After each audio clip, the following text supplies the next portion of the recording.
Welcome to Meet the Press Now. I'm Kelly O'Donnell in Washington. As the impact of the U.S. war with Iran appears to be hitting even closer to home and expanding into another domain, cyber.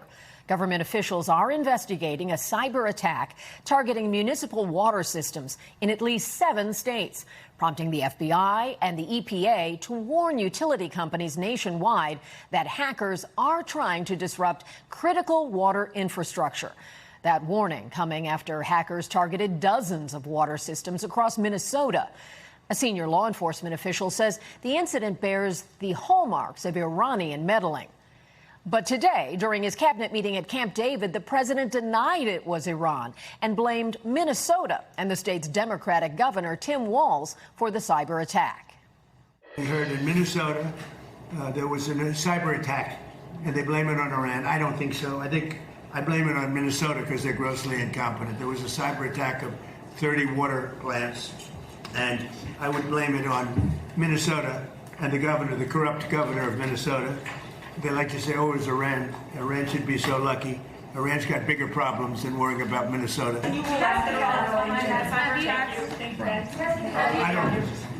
think that Minnesota is behind it. You know who's behind it?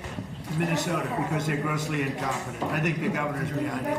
I don't think there was an Iranian cyber attack. I think that Minnesota ought to get its act together. It's one of the worst run states. Governor Walz is responding to the president's allegations. Writing in a post on social media, Trump knows exactly who is responsible for this attack and knows that other states were hit too. And he goes on to blame the administration's DOGE cuts for leaving the U.S. exposed to cyber attacks. Despite the president's insistence that Iran was not involved in that cyber attack, it comes at a tense and uncertain moment in the U.S. war with Iran.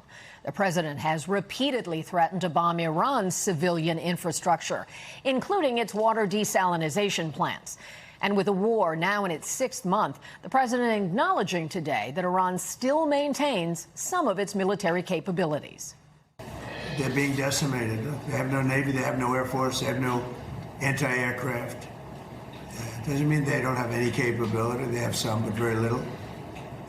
We just want to win. We don't want to have them. It's very simple.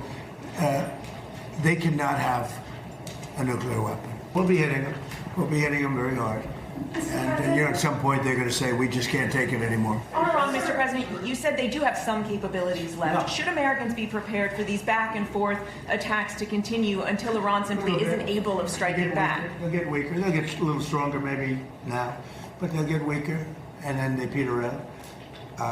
Yeah, sure, I think so. I mean, it'd be foolish to say no. You always have to keep your guard up. And joining me now is our team of reporters, NBC News Chief White House correspondent Garrett Haake, NBC News National Law Enforcement and Intelligence correspondent Tom Winter, and NBC News intelligence reporter Dan Luce. So we've got the big guns here to talk about all of this. Garrett, let me start with you. What do you make of the president in terms of how he uses his rhetoric and his time to blame the Minnesota governor and not a foreign adversary for this hack on the municipal water systems? And do you think this is about a reluctance to name Iran since he's the one who engaged Iran in the first place? I think that very well may be part of the calculus, Kelly, although it's impossible to know in this moment. I think the most generous way to interpret the president's comments is the old saw about taking him seriously but not literally. As my colleagues will no doubt shortly point out, these vulnerabilities in water systems have been well known for some time. And what I think you may see from the president here is some frustration that Minnesota and these other states were still vulnerable to them. But there's no universe in which Minnesota or Tim Walz hacked himself or other perhaps neighboring states. That's not even like Big Ten football kind of treachery to do something like that. So somebody's responsible for this. And when I asked the White House that question directly, who does the White House believe is responsible, I got commentary back about Tim Walz. They're not going to answer that question, and it may be because they don't want to create essentially an acknowledgement of another front in this war and of another diplomatic problem that needs to be solved given the total lack of diplomatic progress here in month 6. Clearly, that is a decision they've made, and you've been pushing them on it, and still we're not moving beyond the Walz excuse. So we did hear something today that the president acknowledged the capabilities that Iran has in terms of their military capacity. That stands out because at other times he said they've been decimated, they've been obliterated. How does that sort of change in tone, at least in this moment, play into some of the decisions he's making and how he's approaching this moment now 6 months in? I thought watching this cabinet meeting today across the duration was really telling, and you saw kind of a multifaceted acknowledgement from the president that this war is not ending anytime soon. He conceded that Iran does still continue to have this military ability to keep striking. He suggested in the clip that you played that that ability might still get stronger. At one point, he said that they'll eventually just give up and come to the table. There's been no evidence to support that across these 5 months and change that this war has been going on. And when he was asked about a negotiated settlement, said he doesn't trust them and that everything they say is making him angry. And so I think we saw a little bit of kind of low-key frustration from the president, but I took that as a message to voters, to Republicans running for office in this fall, that this is a midterm issue, a political issue. It's just not going away anytime soon. And the president seems to be buckling down for that. A get used to it approach. Also, in just a sense of watching how the president has often sort of used talks with Iran as a pumping the brakes moment. If there are attacks going on, he would say, we're talking, it's positive. What is the status of talks now, since you explained that he's not really trusting the other side at the table? Yeah, also difficult to know. Steve Witkoff, one of those negotiators, was in the room today, although he didn't speak. There's been some reporting around this and this open question that's existed for a long time about who exactly in Iran is calling the shots and whether the people we're talking to are effectively the decision makers. Earlier in the week, the president was asked about this, and he kind of alluded to the idea that there are different groups in Iran who may be responsible for some of the attacks that are still going on. If that's the case, and if the people the United States is talking to aren't able to speak for anyone, it really makes the question of ongoing talks with U.S. officials kind of moot. You know, if the people you're talking to can't reliably speak for the other side, it just makes getting to a negotiated solution all the more challenging. Garrett, thank you for bringing us up to date on what I know is a busy afternoon for you. Let me turn now to Tom. And Tom, you have been talking with us internally. We've been having these conversations about what this all means. And so help our viewers understand, what do we know about this hack? Right, Kelly. So this involves programmable logic controllers, which, just put simply, are the types of devices that get information or a command from a computer and then translate that over to actually changing the voltage or signaling a pump or a valve or something at one of these water or wastewater systems to turn on, to turn off, to close, open, increase in strengths when we talk about a pump, or decrease. And these systems are critical because, as you can imagine, think of any major city or even a small municipality. You've got to get water from point A to point B. There's changes in elevation.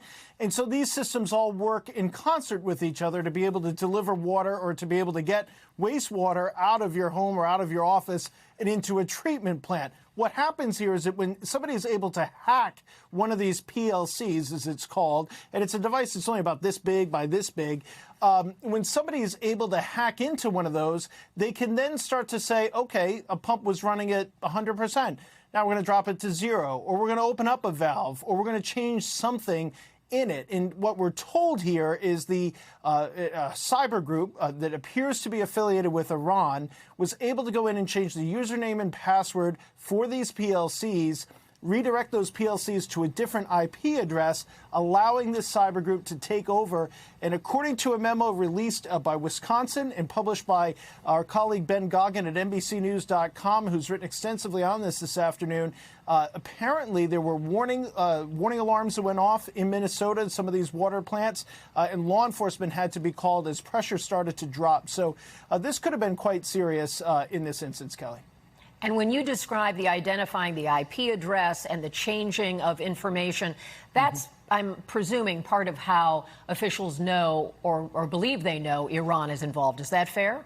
Well, it's a great question. So back in early April, CISA, which is kind of the cyber authority for the United States, they put out a note specific to Iran that Iranian groups would try to look at this specific PLC. You're looking at the logo for CISA, of course, but this is a group that was aware of this potential threat, that Iran had tried to do it before and now could try to do it again, particularly in light of the U.S.'s conflict with Iran. So they were definitely keyed into the fact that these Iranian-backed groups were looking at these specific controllers, which are in critical infrastructure, including, as the alert said, in wastewater and water treatment plants. So that's another component of this as well. So they've shown their capability, but just for our audience to understand, are there any signs that water systems have actually been breached or contaminated? Yeah, so, one water hack in the past, which was actually has not been attributed to anybody at this point, they were able to adjust the chemicals that were used to treat that drinking water. We haven't seen any instances of that here.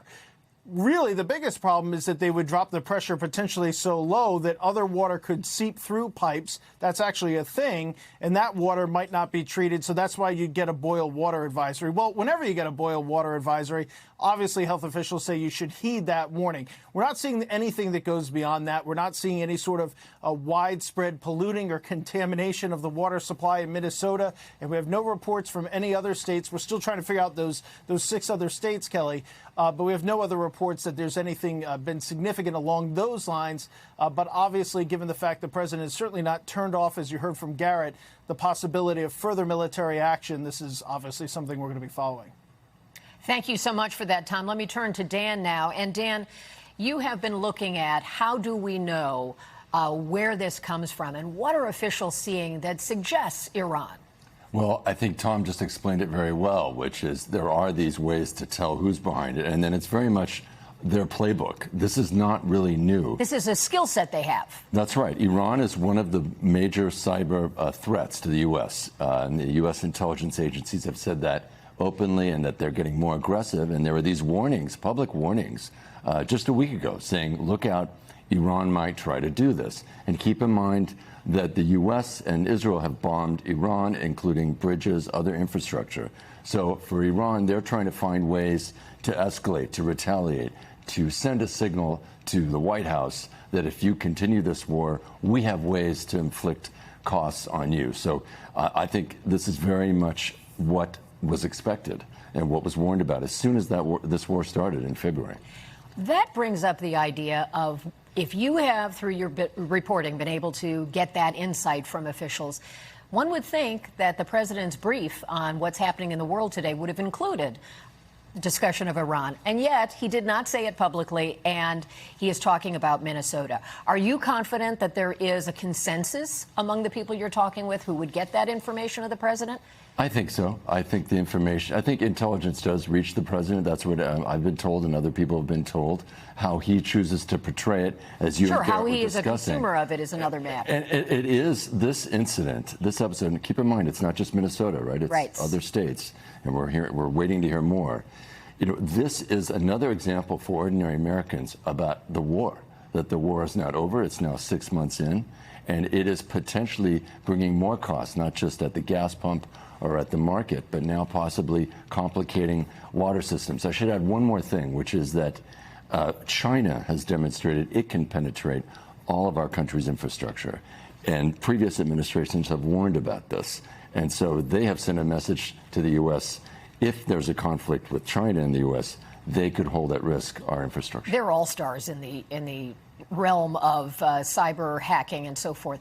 When you talk about China's involvement in terms of their capability, perhaps Iran in this case, all of this warning that is known to the intelligence community, and yet at the same time we know there have been deep cuts in the intelligence community under the new Director of National Intelligence as an acting, Bill Pulte. There had been the Doge cuts.